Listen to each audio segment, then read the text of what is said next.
Hundreds of men, all standing close together, waiting, queuing for food. There is no concept of social distancing for the sake of their own health. And behind me, as I look away from the queue, there are tents clustered all over the sand dunes here and people living right on top of each other. Profoundly unsanitary situation. I'm on a journey through migrant experiences in Calais and in London. And for people who are already living on the margins, the arrival of the coronavirus has been nothing short of catastrophic.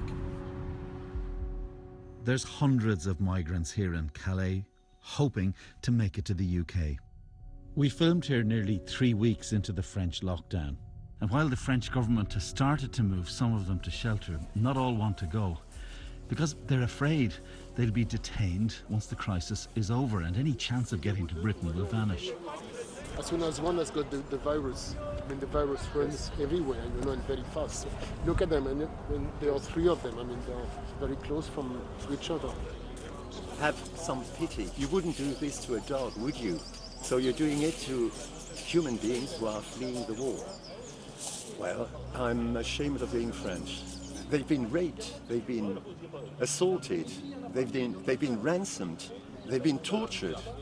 I'm sick of this world. From Darfur, Afghanistan, the Middle East, most people would only speak to us off camera. You're afraid of the virus, but we cannot do anything. I'm looking at the conditions you're living in, and you're all crowded on top of each other. It's dangerous. Yes, it's really dangerous. Too much difficult in here. There is no tent, there is no good food, there is no any drink water, no cloth, no shoe. Too much problem in the jungle. But even if they get to London in lockdown, migrants will find that the asylum process, like so much else, is stalled. And there's little hope of getting any work in this climate. One undocumented migrant from Africa had been surviving on odd jobs and help from friends.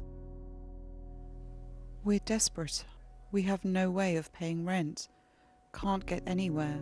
There are no places offering accommodation. No one giving you money to buy groceries. Food banks are closed. In Calais now, there are many migrants who want to get here. What would you say to them? I would tell the migrants in Calais not to think it gets easier, not to have that much hope. Just because you're not in the camp doesn't mean that you're going to be treated human. It's just the same circumstances, different setting. A small number of food banks are still operating. I went to North London to see what the British Red Cross was doing. I have a daughter and I have a wife. Was working for a restaurant. Now I'm struggling, that's why I'm coming here, My family doesn't have food at home, that's the thing. This centre is a lifeline for those who are surviving with very few resources.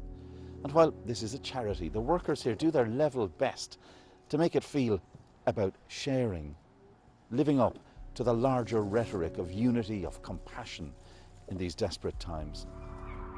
With borders shutting, unemployment rising, there's growing fear for migrants about how they'll be regarded and treated.